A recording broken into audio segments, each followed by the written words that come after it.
What's going on, everybody? Welcome to the Cinephellas Podcast. This is Cinephellas Podcast number 167, and I'm joined by these two wild boys. Down below me here on my screen, I've got Uncle Kev. And then up above me here to my left, that's Uncle Logan with a what? Crispy Mountain Dew. And these boys are ready to talk about some movies.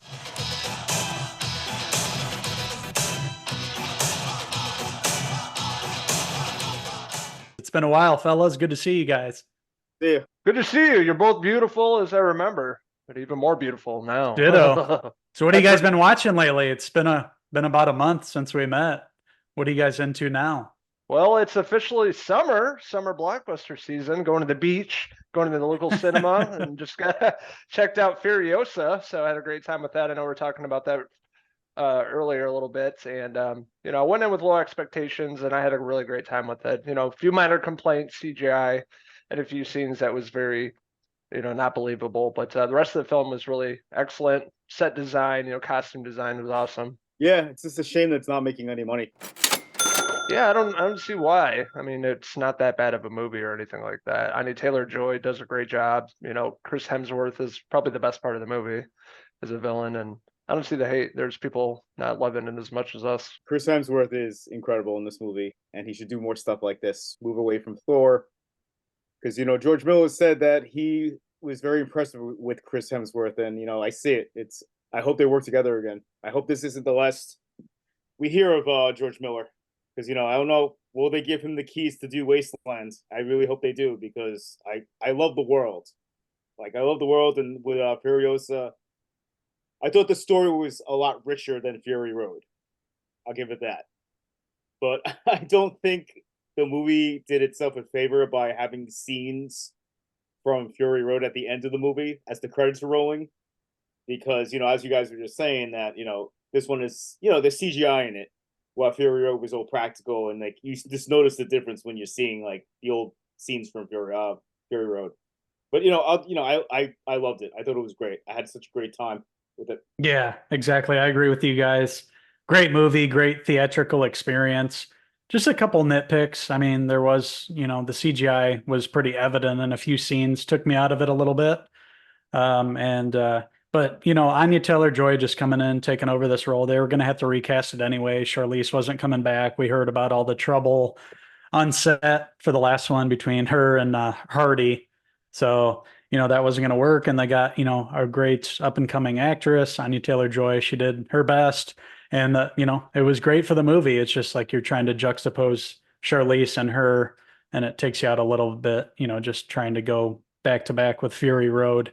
But other than that, yeah, there's not much not to like with this, especially Chris Hemsworth's villain, chewing scenery the whole time, really making this his own. And I like that little, what was it that he was carrying with it? Was it a rabbit? That, reminded him of his daughter that he lost. And that was his whole motivation for this, which was really cool. I like that, he had a tie back to something that happened to his family. And then, of course, Furiosa's family with what happens in the movie, too. So it really tied those two together and led up until, the finale with those two finally going head to head. Yeah, I thought the cinematography in this movie was incredible. It's just a really beautiful looking movie, very apocalyptic, desert, end of the world kind of feel to it. Feels hot. You're thirsty watching this. It's just a beautiful looking movie, and what they can pull off with actual practicalness is cool. All the motorcycle scenes and all, of course, the action pieces and stuff like that. Fight scenes were awesome. This is a great, popcorn movie to watch during the summer blockbuster season. A good, one of the early ones to kick it off. Had a really good time with this. George Miller, and he's directing with the energy of someone that could be his grandson or granddaughter. Yeah, he's got to be getting up there. He's probably in his 80s, I would guess. Yeah, I believe he is in his 80s. I would want to see Wasteland from him. I hope this does well enough, at least when it goes to streaming. People just need to watch this, give it a chance. It didn't have that great of marketing, I don't think. I don't know what the problem was, but it's just missing something. It needs word of mouth, though. And we've all seen it, and we all really enjoyed this movie. A couple complaints on it, but overall, this blew me away in the theater. This was a great experience, something you want to go see in the theaters and support for sure. But But yeah, I definitely want to see more from George Miller. He's just like knows this world so well. It's fully fleshed out. It's amazing every time. And I want to see Wasteland from him.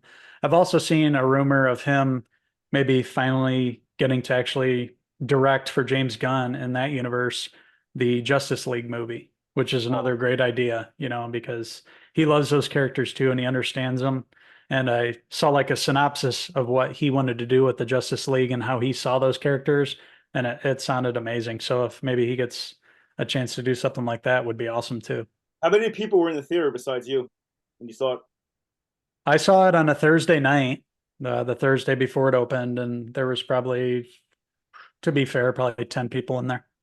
Yeah, there's one I saw this previous Thursday, and it was my two friends, and there was one other person, and it was a giant theater, so you obviously Jeez. Really? Yeah. That's disappointing. That sucks. Yeah, yeah. job and all my friends. I'm like, go out and see Furiosa. It's so goddamn good. It's such a good time. Yeah, it must have been the marketing on this because I remember I didn't really see too much about it. I think maybe one trailer and a poster. Then I forgot about it. I'm like, oh yeah, it's out. But yeah, it's definitely a good time. Check it out.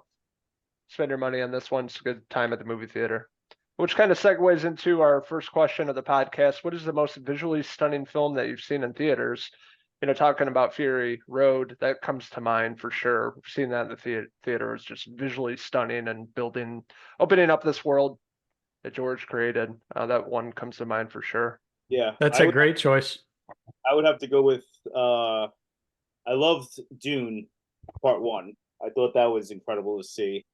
And if you're an old school movie, I don't know if you guys remember the movie with Robin Williams called "What Dreams May Come." I do. Yeah. That movie was. I saw that on a VHS. I didn't even see that. Like, I know, it's not in the theater, but I wish I saw that in the theater because that was incredible to see on my little tiny 26-inch box TV. I could imagine, with all like the paintings and stuff and that, how it opens up on the screen. That would be visually stunning. That movie was awesome. What about you, Uncle Henry? I'm going to bring up, you already said both of the ones, Fury Road, Dune Part 2, I thought was visually stunning too. Going back into the day, Avatar, seeing that for the first time in 3D, like the full experience. It felt like something like he captured something new there, like cutting edge, more of the technological, but it was just like blew me away watching in the theater. It was really like an experience that, probably won't happen again as far as the whole ride. And you felt like you were there in the movie, kind of like melding in to the movie. It was crazy. Yeah, I'm gonna add one more. Hugo, Scorsese's movie. I thought that movie was incredible in the theater. I thought the 3D was one of the top ones I've seen during that whole 3D craze. Yeah, for sure.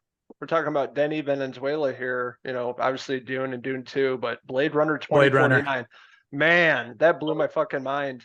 Seeing that, and I remember one of the first 4Ks I bought was 2049 because I just loved that cinematic experience and wanted to watch it at home. But yeah, Gosling walking into the desert and the oranges and just a beautiful movie.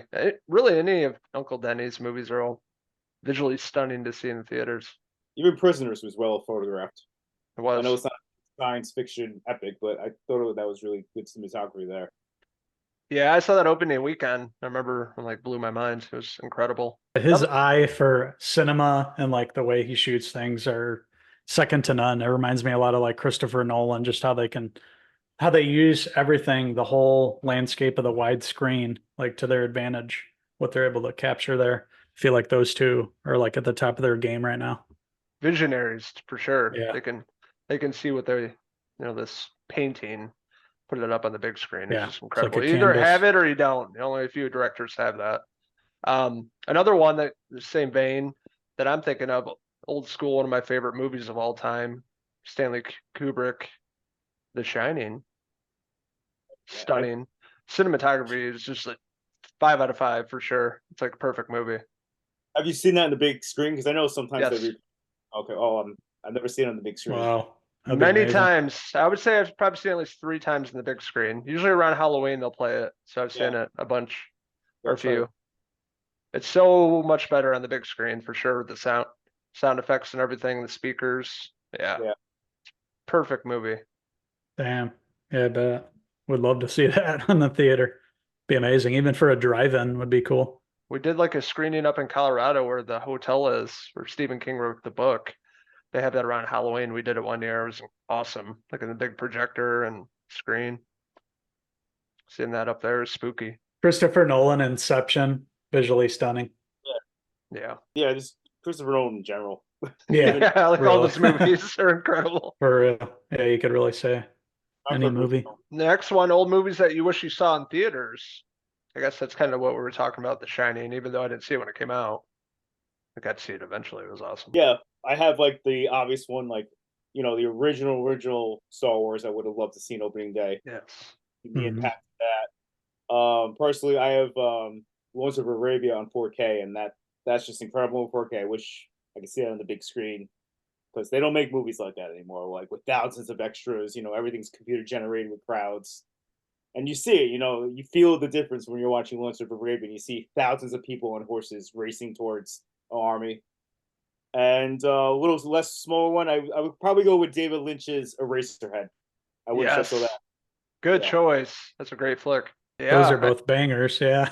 for sure. Yeah, my list is of course Empire Strikes Back, the second Star Wars movie, my favorite masterpiece, one of the best sequels of all time. It would have loved to see that when that came out. I've seen it once in the theater, but not like when it came out back in the day or anything. Another one that comes to mind is Goodfellas. I would have loved to see that. It's awesome. Even though I have the DVD with Blu-ray downstairs, I paid $25 to go to Brooklyn to see it.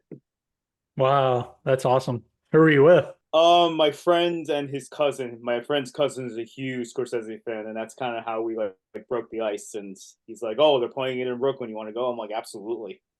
I'm down 100%.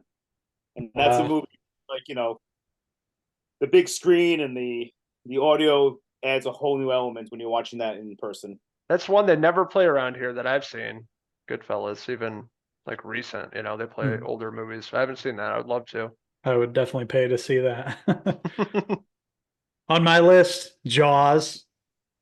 Oh, hell yeah. I mean, could you imagine seeing Jaws in the theater? That would be amazing. Always dreamt of that, like watching it opening weekend when it came out. That movie would have been amazing to see for the first time, especially brand new.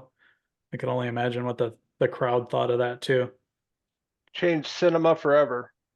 Yeah, really did. You guys mentioned Star Wars, Halloween, the 78. I'm back seeing that in Man. 78. Man. Michael Myers. That would have been awesome. Not only Michael, but even like the Friday the 13th movies, the first, seeing the first ones of the Nightmare on Elm Street, any of the first of like major horror slashers especially would be amazing to see in theater. Texas Chainsaw Massacre. Jeez. Could only imagine. That would be 70s an amazing and experience. 80s. Yeah. And then Alien, the original Alien, Ridley Scott. Can only imagine seeing that in theaters. Yeah, that would be amazing. The Godfather movies, both of those. Man. Yeah. And then we already talked about The Shining. Would have loved to have seen that. Yeah, you said most of my list, of course. But I was thinking, Casino would be another Scorsese. I would have loved to see that. I remember when that came out, but I was too young to go see it. Godfather. Psycho, the original Psycho. Would have been awesome to see back in the day, 60s. And original Blade Runner in the early 80s, Ridley Scott. That's my favorite Ridley Scott movie. They played, because like that movie has like 5 different cuts, right? Blade Runner. Yeah, there's like a really long one. They played one of the cuts like at a theater, like all the way on the other side of the island. It wouldn't take me like an hour and a half to get there. But I wish I went, but I couldn't. I had things to do that day. But yeah, that's a good one. And Henry, the one over your left shoulder, I would have loved to see Back to the Future. Oh yeah. Oh yeah. I know. I saw the third one. I made it for the third one, but not the first two. Drive-in.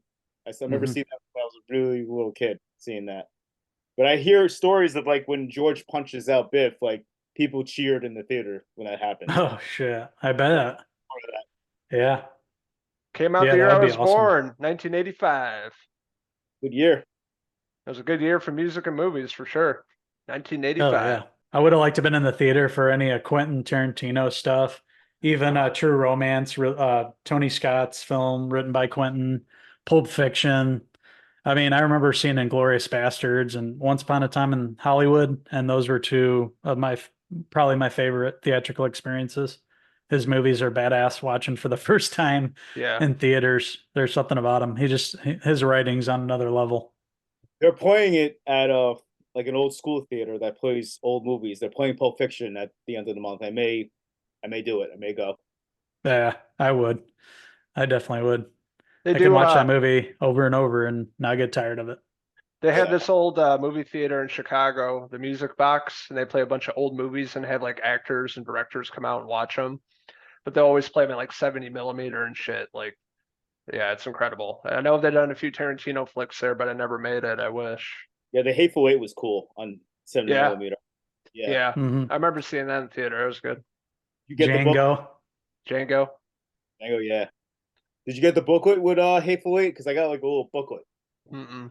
Yeah, it was just basically a booklet full of like different shots in the film, but like it was probably like that big. It was a pretty cool accessory they gave with the movie ticket. It was ticket was a little more expensive because you were getting like the merchandise. Theater I had didn't offer that. Otherwise, I would have. I love merch like that and memorabilia, stuff like that. Free poster on the counter. I'm like, damn, what is it? I get all excited. Love movies. Me too. Yeah. I was looking for the posters. I'm like, come on. Ooh, another one. I wish I could have saw back in the day. I like Audrey Hepburn a lot. I would have liked to see Breakfast at Tiffany's, like in the '60s. I thought would have been cool during that time. A lot of great music and movies coming out.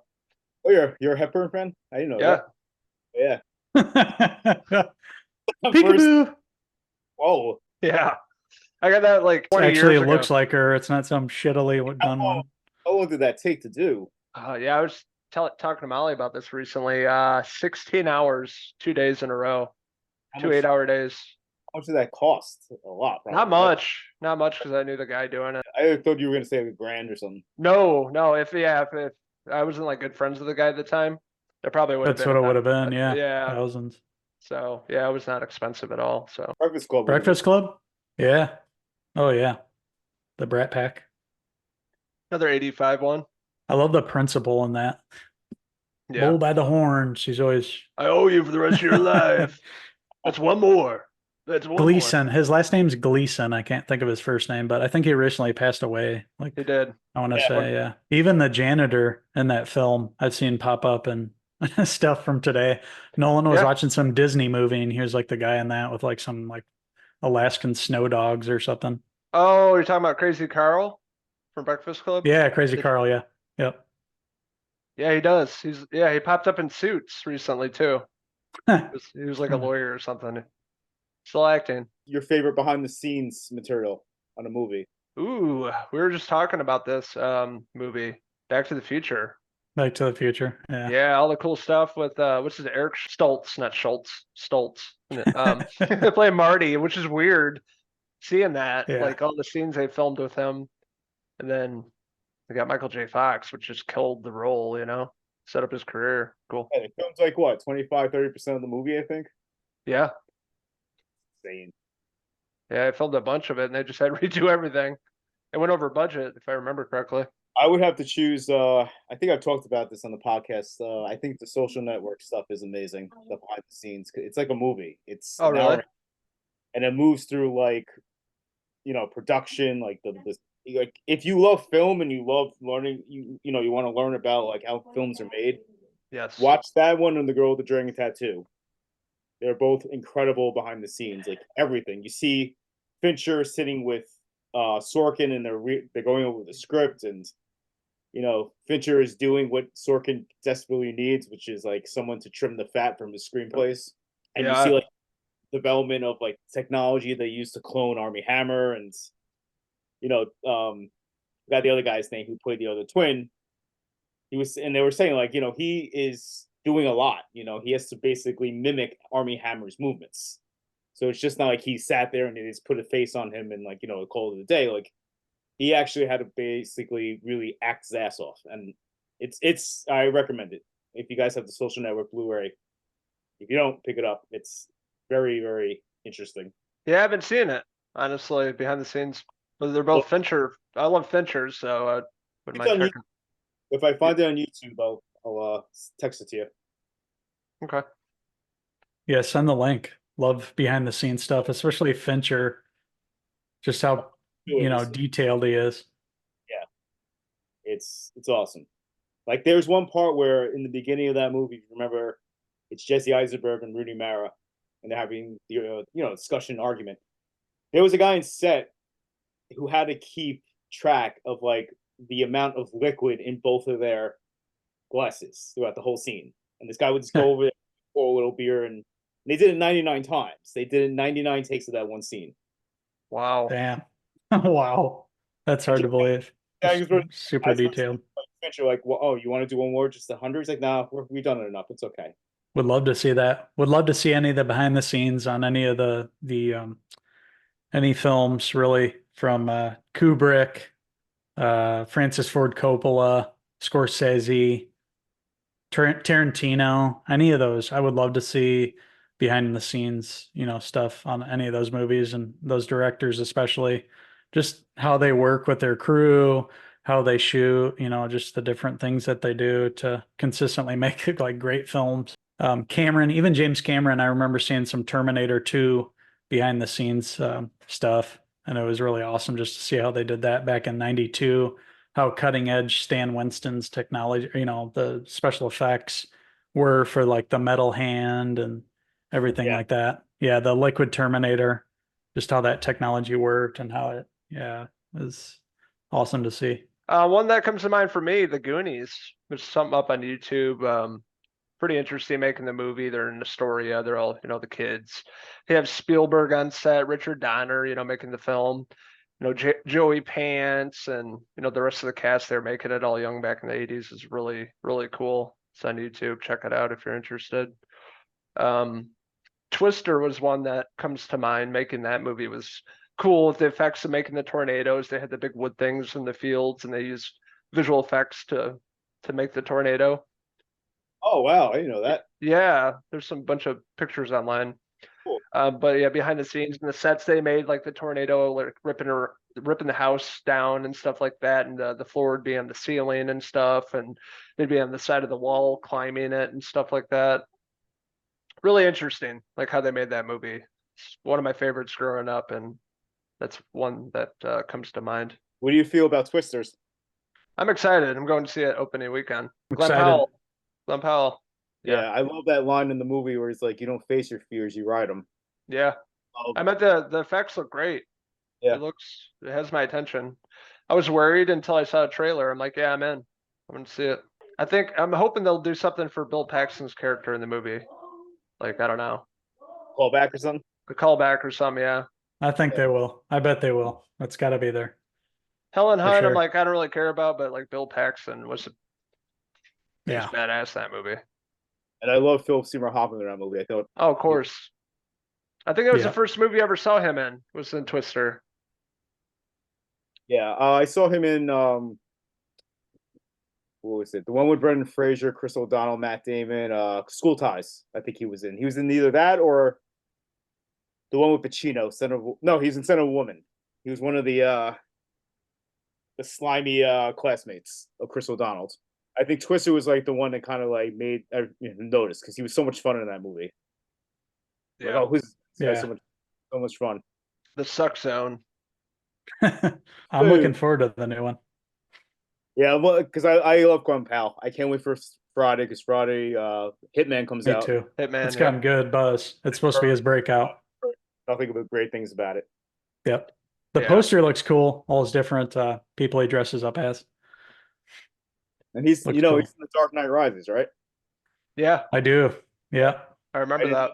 Someone pointed that out. I'm like, I've seen it 100 times. Like, yeah, he's the stockbroker who Bane bullies around a little bit. I first saw him in Linklater, the sequel, the spiritual sequel. Yeah. Oh yeah, he's awesome in that Yeah. movie. So is Russell Wyatt.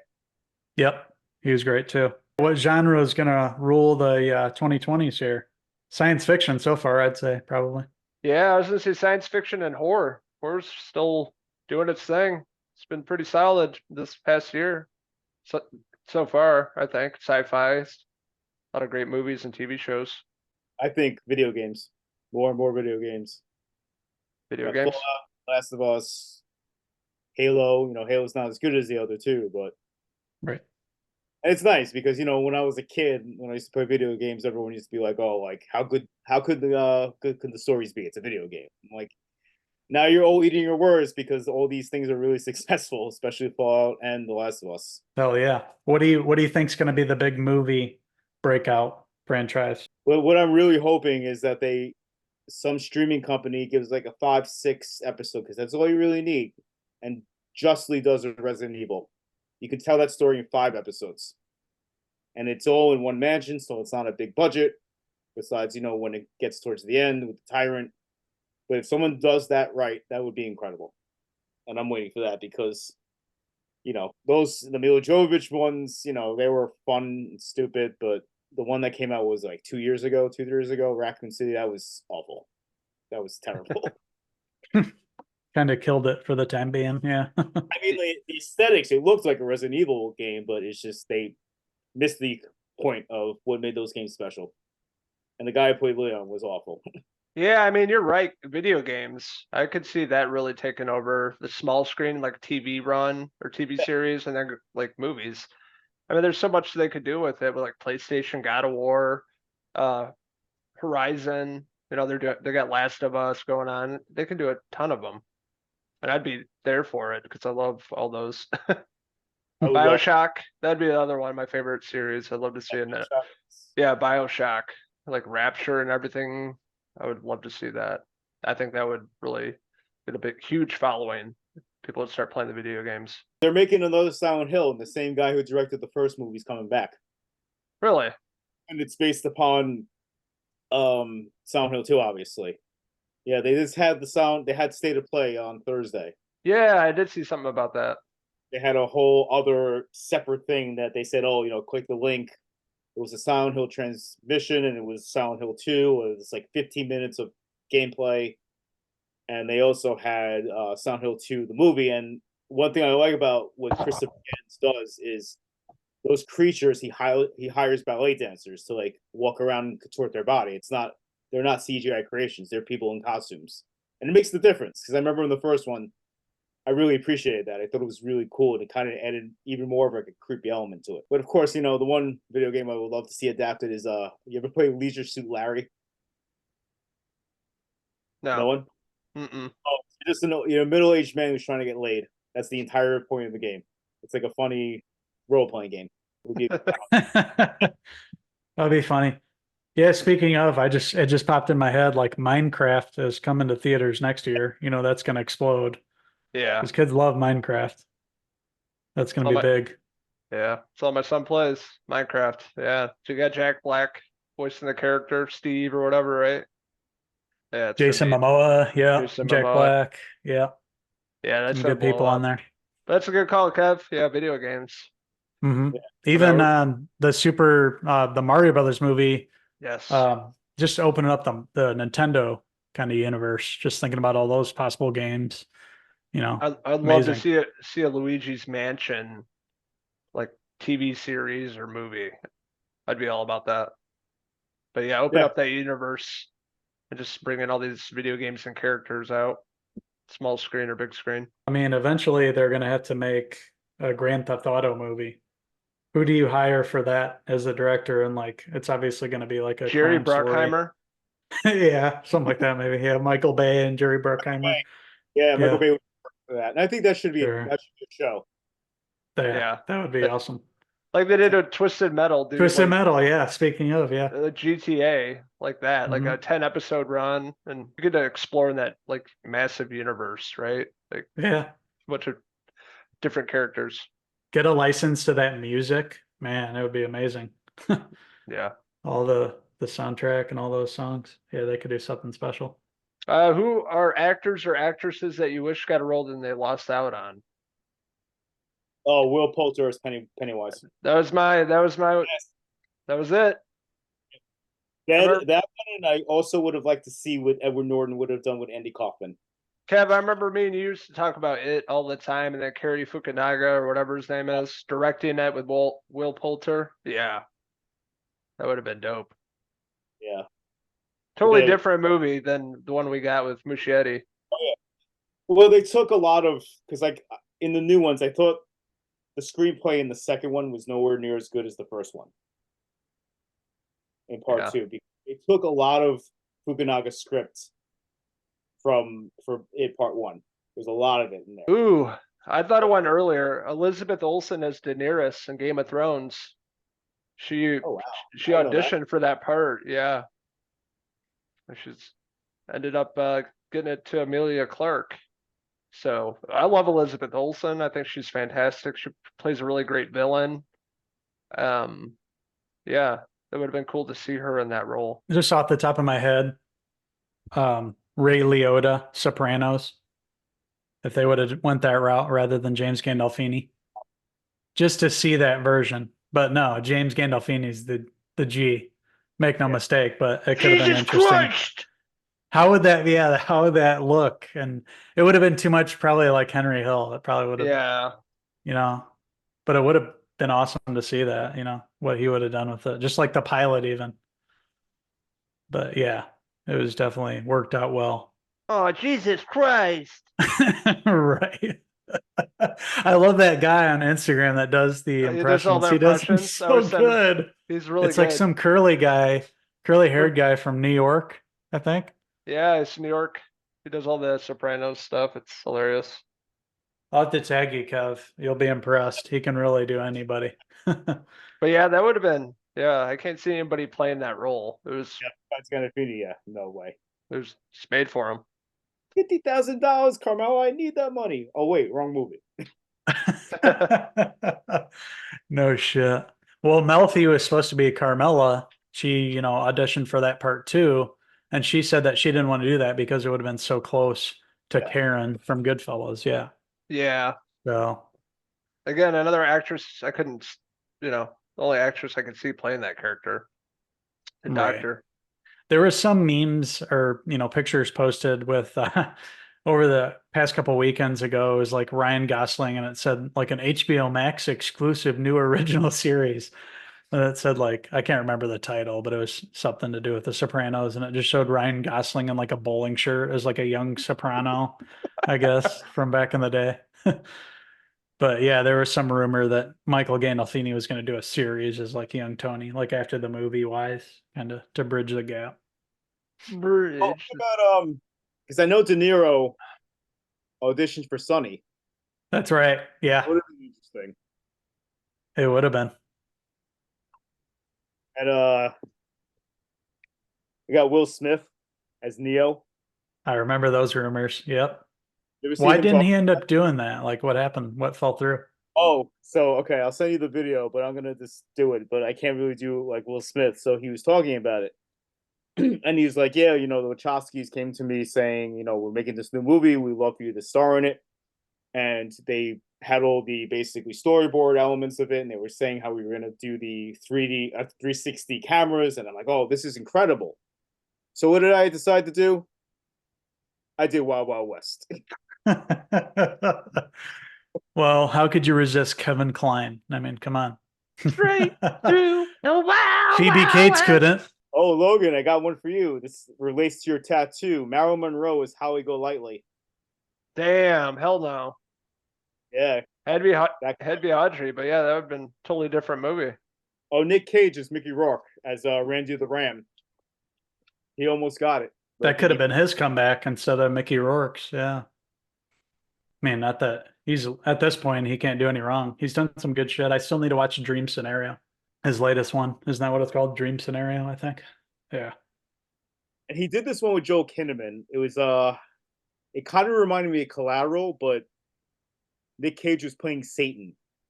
And Joel Kinnaman was like a taxi driver who gave him a ride, and they went around like committing acts of violence, like, And Nick Cage is full on Nick Cage in that movie. Yeah, because he's supposed to be the devil within the body of a human. If you want to see, you want to see Cage go Cage, watch I'll find out the name of the movie, but it was pretty. That sounds like something I'd want to watch for sure. Kinnaman was good too. Kinnaman's very intimidating. He's a big dude, but he played the very nerdy, nervous guy pretty well in the beginning of the movie. I'm a big fan of him. The more movies I see of Kinnaman, the more I like him. Yeah, he's good. He was great in The Killing. I never saw that one. TV show. It's like 3 seasons, takes place in Seattle. It's really good. He's like a detective. And I liked him on Altered Carbon. I thought he was pretty good on Altered Carbon. That was him and Mackie, right? Anthony Mackie. Yeah, but the Mackie season, I didn't even Oh, finish. Mackie was a separate season. That's right. Okay.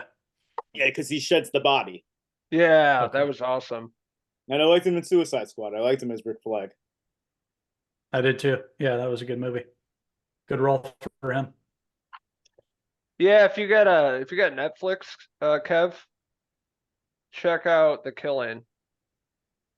You like Kinnaman. Probably his best work. He's with the red-haired actress, can't think of her name. Muriel Ennis? Muriel Ennis? I don't know how you pronounce it. Yeah. She was just in that Bob Odenkirk show we Yeah. watched. Yeah, she's the other like detective. I started up Shogun this just a couple nights Yeah. ago. I'm 2 episodes in. After the second episode, I'm like, okay, I know why this is going to be badass. This is the way it Yep. sets everything up. Takes We about got- 2. Takes by the end of 2 to start understanding and putting the pieces together. But yeah, it's awesome.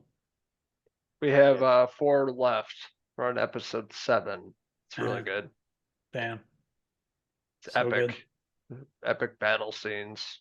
How's the sword play? Good? Yeah. Realistic. Oh, that's I awesome. like all the blood and the heads getting cut off and limbs cut off. It's like super realistic. And is there like a female girl lead in there who's kind of powerful? Yes. Yeah, she seems like she's badass from the She's limited. yeah, she's like the daughter of the king or whatever. Like, Yeah, she said something something like along the lines like if you die with like dying with honor is better than dying with, I don't know. I'm paraphrasing it, but something like that, yeah. Yeah, there's like this epic thing that happens in episode 4, and she's like, "This is war." And it was badass. And it ends. She's like, "This is war." And it sets it up. Now, does Cosmo Jarvis stick around for the whole Yeah. entire? Okay, Yeah. good. Young Tom I'm just Hardy. starting to like his character. Yeah. Yeah, he does look like a young Tom Hardy. Yeah, he's been in everyone. He's good. But I yeah, noticed a few older actors too, like just playing like smaller parts. We were looking at Nestor Carbonell and then an older guy. Shit, can't think of his name, but he was just in the second episode yesterday. An older actor that I Corbin recognized. Burnson. Wrong hairpiece, but yeah, an actor like that though, like that same age group. Tom Now. Berenger. I wish he was in it. Come on, join it. Come on, Scott Bakula. It's Let's just go. all the actors from Major League. Right. One actor. Pedro Serrano or whatever his name. Dennis Haysbert. put the Asian guy in there. Tanaka. Oh yeah, no Got kidding. no marbles. Oh man, those are so good. So next up we have, what are some great opening titles to films? Star Wars, Yeah, Empire Strikes Back. definitely. Got to be Star Wars on that. Everybody knows that the opening crawl from Star Wars. I remember Fight Club, the opening titles being amazing for that movie. David Fincher, Fight Club. And I'm gonna bounce off another Fincher. I'm gonna say the intro to the Girl with the Dragon Tattoo. I love that intro, which is the Karen O version of the Immigrant Song being played in the background, and awesome, so good.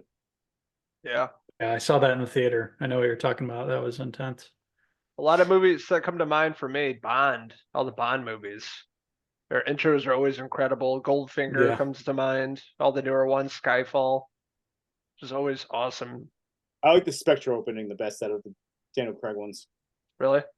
Yeah, I know that's not a popular opinion, but Which one was that? Who sang Yeah. that one? Was that Sam Smith? Yeah. I like that song. The one that I didn't like was what was the one after Casino Royale? And it was Oh, Quantum of Solace. yeah, that was bad. Yeah, didn't work. That was bad. Pulp Fiction. I remember the font and everything. Yeah, Oh, that's a good one. Really fucking good one. Drive with that opening song. Yes. Doo, doo, doo, doo, doo. You know, the little synth wave. Mhm. Oh yeah, Gasoline. I love that intro, that whole movie. I like Batman Begins when you see the bat just form the bat signal, and it transitions to like it's when little Bruce Wayne and Rachel Dawes are like running around the estate and like the bushes, the bat transition to the bushes, like the panning shot, that was a great one. The Dark Knight, the robbery. A recent one, Evil Dead Rise, which was cool. She rises out of the water with the Yes. Evil Dead Rise. That was cool as hell. Yeah. The end of the dock. That was Yeah. awesome. Another one I was thinking about too had a cool opening. Super bad. Had like the 70s music and then like their bodies. They're dancing. They're Yes. dancing. Yeah. I remember seeing that in theater. I'm like, that's cool. It's like super cool intro. Terminator, where Arnold, especially Terminator 2, when he shows up naked in the alley. Oh yeah. And yeah. Then it leads into the bar and then yeah. Like Moulin Rouge, when you see the red curtain and it basically opens up and you see the 20th Century Fox logo. You see the little silhouette of like the conductor doing like the theme song for 20th Century Fox. And the same light, I like the 2020 movie Soul, Pixar movie, Yeah. and the bad version of like this high school bands of the Disney theme. That was a good one. I was gonna say Wes Anderson usually has some cool opening titles and whatnot. His style. Tim Burton's Batman. Oh hell yeah! Oh yeah! I forgot about that. Yeah. I love Even the that. Batman Returns one when you follow like the penguin and like the casket going through the sewers. Yeah. That That's movie's good. great. It's a great Christmas movie. But I can't watch, like, I love that movie, but whenever I watch that now post Sunny, I just think it's Frank as a villain. It's a Batman villain. Yeah. Yeah, it's hard to separate the two. Eating a fish out of like a tinfoil. Yeah, that's definitely something Frank would do. Yeah. A lot of I'm gonna differences. play this down like a harp from hell, and it just repeats. I don't know what Gotham, but I know I'm gonna get really weird with it. No shit. Weird he did get. Summer blockbusters we've seen, or ones we're looking forward to this summer. Well, we kind of talked about that already, for me at least. Furiosa, just saw that today. Had a great time with it. Few, issues with it, but overall, good movie. Kingdom of the Planet of the Apes. Me and Uncle Henry saw that. Did you see that, Kev?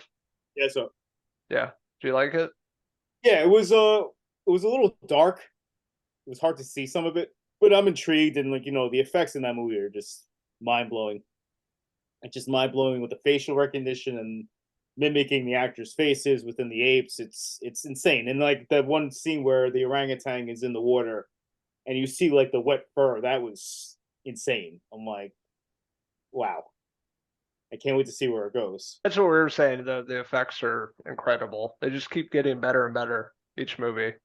Yeah. Even though, Matt Reeves' movies were a little better, this one was a good, next chapter where they're going to go with the new trilogy.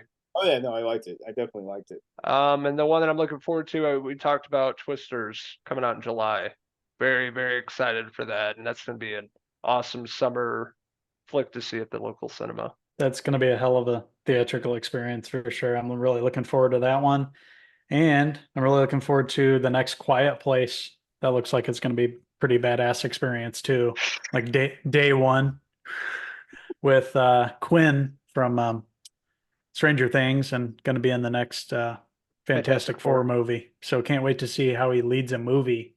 From the previews that I saw, especially the last one they released, he looks like he's going to do a good job. He looks pretty awesome. Yeah, that's going to be a good one to see. It's on the list. Seen the other two at the theater. Got to see this one. Can't believe you guys are missing one. And one thing I cannot wait to see is I can't wait to see Maxine. Oh God, yes! So excited. Comes out that one. Kinds of Kindness, the one with Emma Stone. That just won some awards, right? Clemens and yeah, best actor. Yeah. Bad Boys, I'm excited for. I like the last one. The Bike Riders, the one with Tom Hardy, Jodie Comer, Austin Butler. That's a good one. And I can't wait. They're re-releasing in remastered 3D Coraline. Really? Wow. I watched the last one in the theaters. I remember it was pretty awesome to see. See in 3D? Yeah. Yeah, that's one of the best 3D movies I've seen. It was yeah. amazing. Remember, I saw it in DeKalb, Logan, Yeah. when it came out. Awesome. Yeah. Oh yeah, you have to be. We didn't mention Deadpool and Wolverine yet. We didn't mention Horizon, Kevin Costner's movie, Oh, hell which yeah. has some troubling, like there's been some bad stuff said about it, but I still want to see it. He's shooting the third one right now, the new Alien movie Oh from yes. Fede Alvarez, Alien Romulus. That looks amazing from the couple pictures, and from what he said, it's kind of like a mixture of Alien and Aliens. So it sounds like there's a lot of horror, and then probably towards the end there's a lot of action. As far as kind of the action we got it for Aliens, that's going to be amazing. Beetlejuice, the newer trailer looked really good. Looks like the practical effects from the first one are back on this one. Yeah, it looks so cool. I can't wait to see what they do with that and how they revisit these characters all these years later. It's going to be like a nostalgia filled movie there. And I'm really looking forward to seeing what Keaton does this time around. I rewatched it the other day after seeing the trailer, and I'm so happy. One of my favorite jokes when I was a kid in that movie is when Winona Ryder says Beetlejuice when she's trying to like bring him back into the underworld at the end of the movie, and Gina Davis comes up and she says Beetlejuice, and he kind of makes like a high pitched squeal. Yeah.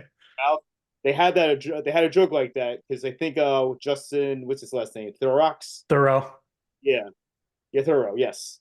He comes up and he says Beetlejuice, and like Keaton makes the same exact sound. And I was in the theater when I saw Furiosa, and I lost it. I'm like, it's gonna be great. Can't wait. Willem Dafoe, his character looks cool. Like what they I haven't exposed, seen like I haven't stuff. seen the new trailer. I haven't watched it. I want to Yeah, be kind of like, it's like Sally from not Corpse Bride, Nightmare Before Christmas. She has like stitching going across her face. Yeah, it looks Yeah, cool. it looks cool. Yeah, just avoid them at this point, Logan. Just watch Yeah, it fresh. that's what I'm gonna do. I just want to go on fresh eyes. But it looks fantastic. They show a couple practical effects, like Beetlejuice's eyes bulging out and stuff, and it looks like something from the first movie. Perfect. Really? They show a sandworm too, and it looks like the artwork from that. It Cool. looks pretty awesome. Yeah. I was worried about that. Like, are they gonna be able to capture all the effects from the original? It sounds like they can. So At it has least my from what interest. they showed in the trailer, yeah, it looks like there's going to be some really juicy theatrical practical effects going on. And the guy with the little head is in it Yeah, too. he's back. Yeah, the waiting room little head guy, shrunken head Yeah. guy. Yeah. Yeah, he's at the kid too. He switches out the numbers. Defoe's one of the guys up there too in the waiting room. It looks like his character is. So that's Oh, really? fun. Yeah, because if you saw the side of his head, it's like a skull. There's like parts of his brain exposed. I didn't connect that. Mm-hmm. And they took care of Jeffrey Jones. Yeah, they just now killed him off. Yeah. And I saw The Strangers. I kind of liked it. It was okay. It was kind of lame, but I kind of enjoyed it. But I think you guys probably would hate it because you're a big How fan. does it differ from the first one? I did not see The Strangers one. Hmm. But the person I saw Okay. with saw Strangers one, she's like, that was the biggest piece of shit I've ever seen. Oh, damn. And they Oh, made a man. trilogy of them. That's not good. Yeah. Hmm. I still want to see it. I'm like, I know some suck, but Oh yeah, no, whatever. I'm very interested to hear what you think about it. Yeah. I want to know how it stretches into a trilogy. I mean, because we saw the first film, it's kind of cut and dry at the end, isn't it? How do you make a trilogy out of that? Yeah, because I know what happens in the end of the first one. Yes, that they both get killed. Yeah, but I won't say anything. I'm not gonna say anything. Check it out. Okay. Yeah, I like the Yeah. actress. She was from Riverdale. It's good. Oh, that's where she's from. I was thinking about where I saw her before. Cheryl. She played Cheryl. Yeah. I didn't watch Riverdale. I think it's a show you'd be into. I liked Really? it. It kind of went off the rails towards the end, but yeah, first 3 seasons were really good. How many seasons were there? Like 7 or 8.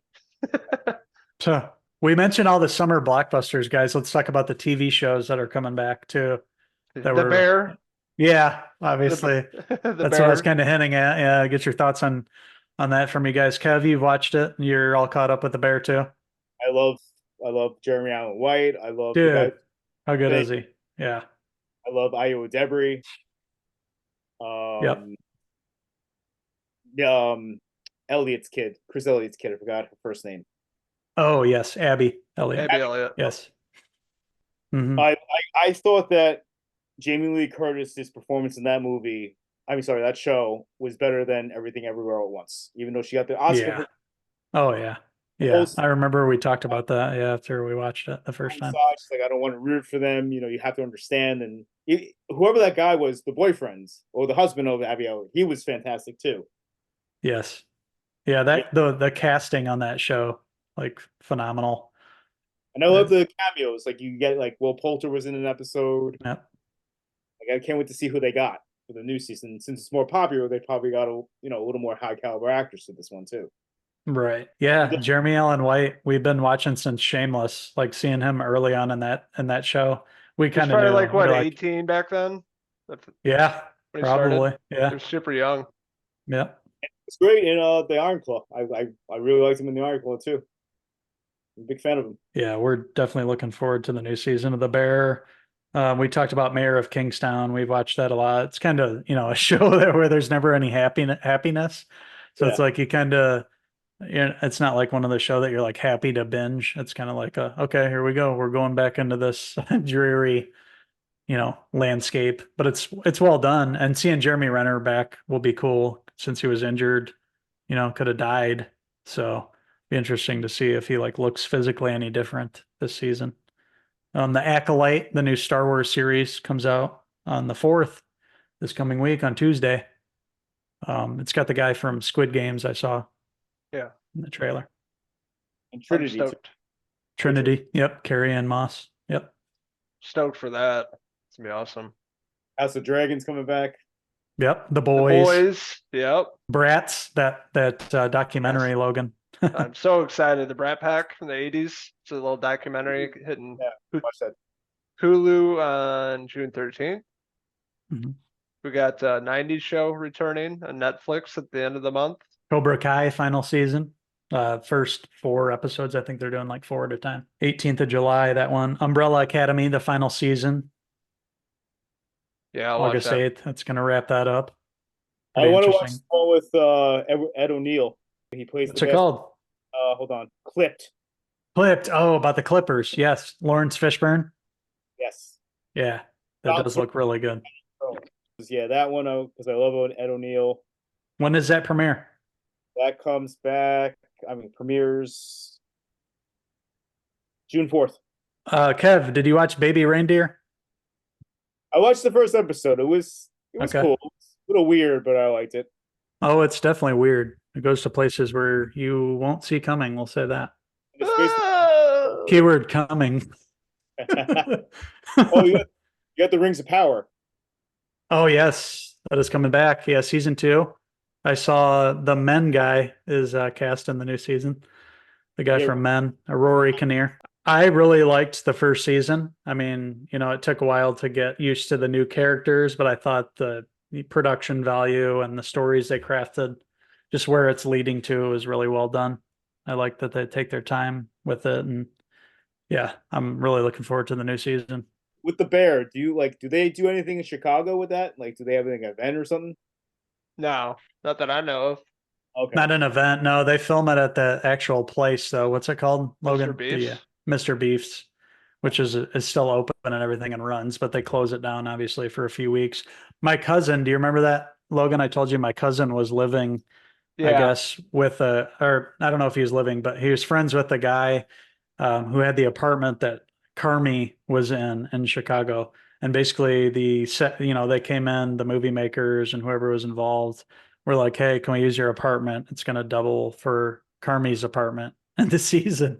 So they paid him basically to move out for the 2 months they were shooting for last season. So he got like paid to have his crib be Carmi's in the show. He was showing like an Instagram video. He's like, yeah, here's where Carmi grabbed the whatever on the counter. And so, yeah, it does film locally. Just same thing as Shameless. It actually Yeah. did some filming in Chicago. It wasn't all on a set. Yeah, you'll see Carmi all over. Like I remember Lake Michigan and stuff like that. A walk around and yeah, it stays pretty true to Chicago with the backdrop and stuff like that. I love it. other restaurants they go to. They make a detour in the next season to Uncle Steve's backyard. It's The like the Carol Hey Cousin. Stream. It's the Hey Cousins episode. They Just make get it out to shit the faced in the suburbs. back. Fucking cousin just lays them out. Hey cousin. Right. Yeah, Oliver Platt's there for no reason. He shows up. He's like Uncle Steve's brother.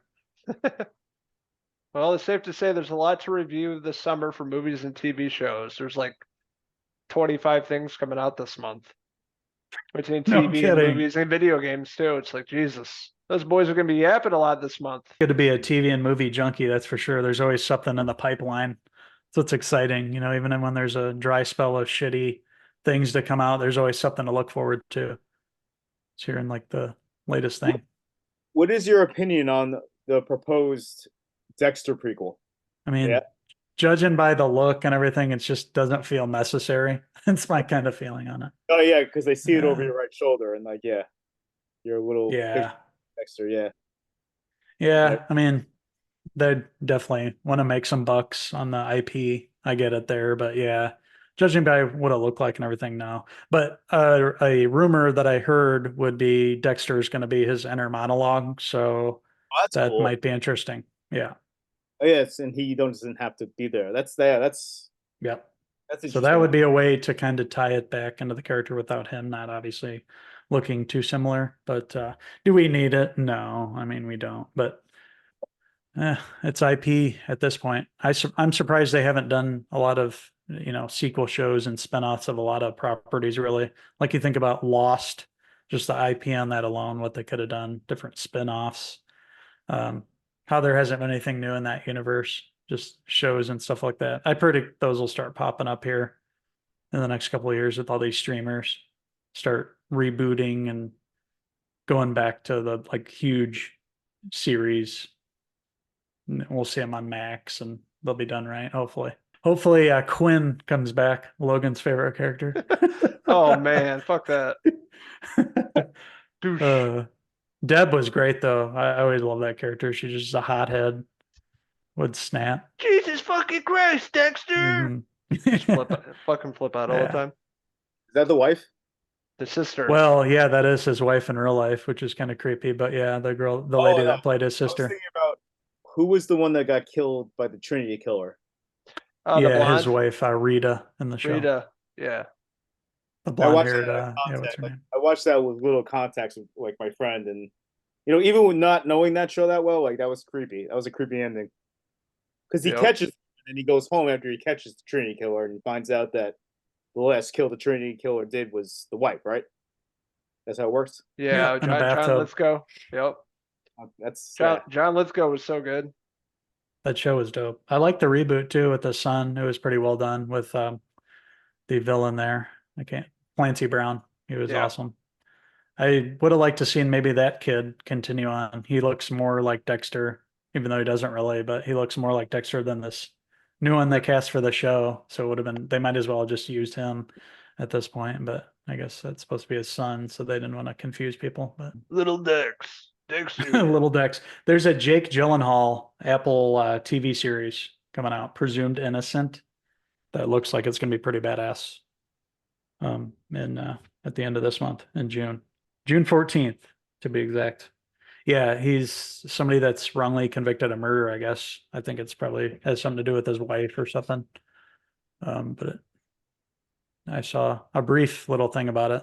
I'm interested right away. Jake Gyllenhaal, he doesn't pick things, he always makes sure to pick wise movies and always has a different character to play and is amazing in his choices. Yeah, lately been watching Shogun, which we talked about on Hulu. Almost done with the season right now, and Henry and I will come back and review that. It's been a great time thus far.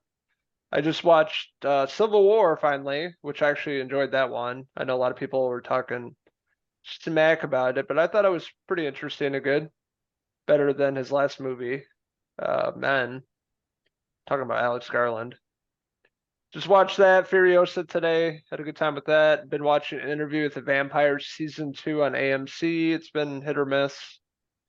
Episode 2 I just watched was pretty good. The first episode I didn't care for. Been watching MasterChef with Gordon.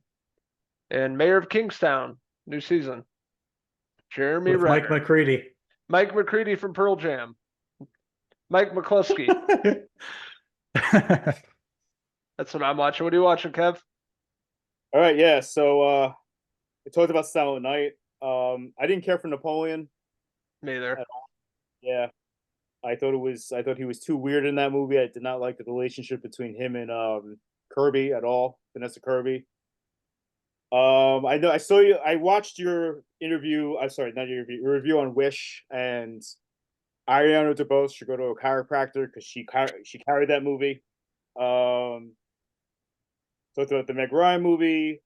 Next Goal Wins. Taika Waititi didn't really care about it. His humor's starting to get really annoying and stupid. Fair Play. The girl from Bridgerton. You guys watch Bridgerton or no?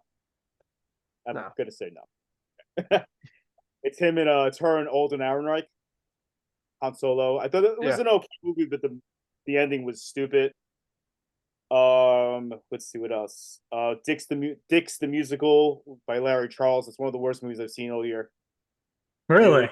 Really Jeez. shitty. Yeah. Nathan Lane and Wow. Megan were in it, and they were terrible, but they made it watchable. I don't even want you to watch that. I'm not even going to recommend it. I don't know if you guys have seen the Becky movie or The Wrath of Becky. Like, if you haven't, please go see that movie. Saw the first one. I love the first one. You have to see the second one. Sean William Scott plays the villain in this one, and he is so goddamn good. And it's making fun of the Proud Boys, the January 6th guys. And of course, she takes them down, and that's a movie that flopped. And just like Furiosa, I hope someone picks it up, because the way they ended it, it seems like they can make this a whole entire franchise. And Lulu Wilson, who plays Becky, is incredible, and I think she's only 17, 18 in real life, so she could definitely carry this franchise for years. And finally, Harmony Korman, I think his name is. He did Kids. Mm-hmm. He did this movie called Aggro Drift. It was all shot in infrared technology. I liked it. It was cool. It was a cool concept. Was it like a military kind of thing, like special forces or something? It was basically a revenge tale, kind of. Okay. I saw a couple stills and it kind of reminded me of like Metal Gear Solid or something. Yeah, there was one guy who looked like the ninja from the first one. Okay. But the way the technology, like the infrared choice of cinematography, it kind of enhanced the world and made it more kind of like nightmarish. And like weird costumes that you would see people wear in the city, Chicago, New York, and wherever this takes place, which I think is Miami. The infrared technology made it really creepy looking. If you saw these people out without the infrared technology, you'd be like, oh, like it looks stupid, but under that thing was cool. And one last thing, what did you guys think of the trailer for Megalopolis? I think it looks pretty good. Judging by that trailer, it looked pretty like visually, stunning. You know what they did at the Cannes Film Festival. Do you hear about that? Yes, I did hear about that. You hear about it? No. So what they did is, in the middle of the movie, Adam Driver is getting interviewed by a bunch of reporters, and there were reports that a random person in the front row, who was a hired actor, stands up and starts having a dialogue with Adam Driver, and Adam Driver is looking at this actor.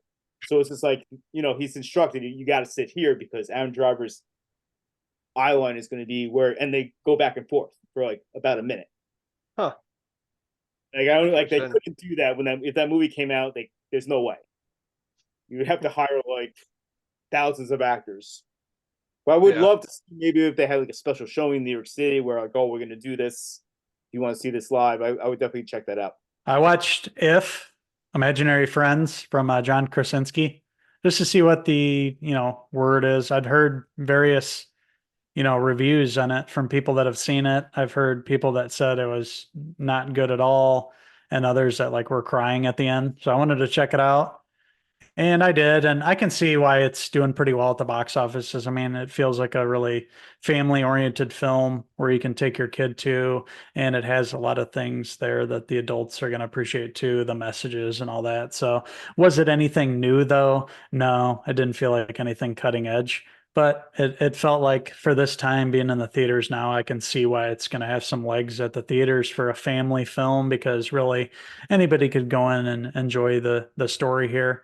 And I liked how they did the story here. You follow this girl, and she's involved in finding these imaginary friends for these people in the hospital. Her father's in the hospital, has to do with that. And you have Ryan Reynolds, of course, playing the main character, and he's involved in like basically bringing all these imaginary friends to life using imagination and all that. And so it's pretty cool from the mind of John Krasinski here. It's definitely a family friendly movie, but as far as being a great film or something to remember like that, no. It's just like for right now, I can see why it's making a killing here, because there's not a lot of movies in the theaters right now for the whole family. It's that kind of film. And I kind of liked what they did with the ending too. Didn't see where it was going. You're kind of wondering what this character is the whole time, and then it finally pays off at the end. Other than that, if I watched Hacks, I've been watching Hacks on HBO Max, and really having fun with that whole series. It's on its third season now. It's actually over, but I'm catching up to it. I have the last couple episodes here, but yeah, just a really well written show, a really good sitcom, about 30 minutes in length, and it's about this old comedian played by Jean Smart, and her young, basically her young writer that she has write all her material and like revitalize her career, because it's a lady in her 70s. And then you have all these cameos from people in Hollywood, people in Vegas. You have Shooter McGavin himself Yep. playing kind of like a love interest in the show. You have Caitlin from It's Always Sunny playing her daughter. It's a really good cast that they put together. It really works well, and it's was just renewed for the fourth season. So there's if you want to get into a nice watch with your, especially if you have significant other to kind of cozy up and watch a show together, it's one of those shows. But it's really well done, heartfelt, funny. And from the perspective of like a 70-something-year-old lady that's been in the business for all these years. And Jean Smart really does a great job with the role. I remember her in Designing Women, I think it was, like Mhm. back in the 80s. Yeah, she's been doing it a long time. We watched the first few episodes of Hacks or whatever it's called. Mhm. Really funny. Like I actually laughed a lot more than I thought. So we'll be watching the rest of it when we get time. It's easy watch and it's funny.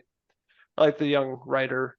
Yeah, Yeah, she's really really good. good. So these wild boys have been talking movies and TV shows all night long, and we're wrapping it up right now. We want to thank you guys all for checking out our Cinephellas podcast here, episode number 167. We've had a blast talking about everything that we've been watching, and talking about even movies from back in the day that we wish we would have been able to see in the theaters. Some really interesting questions and fun stuff to talk about around the summer blockbuster season. So hopefully those other two missing wild boys who didn't join us tonight will join us for the next one. But it's been me, Uncle Henry Hill. I've been joined by Uncle Kevin. And I'm Uncle Logan Myers. Signing out until the next podcast. And what do we do, boys? Cheese.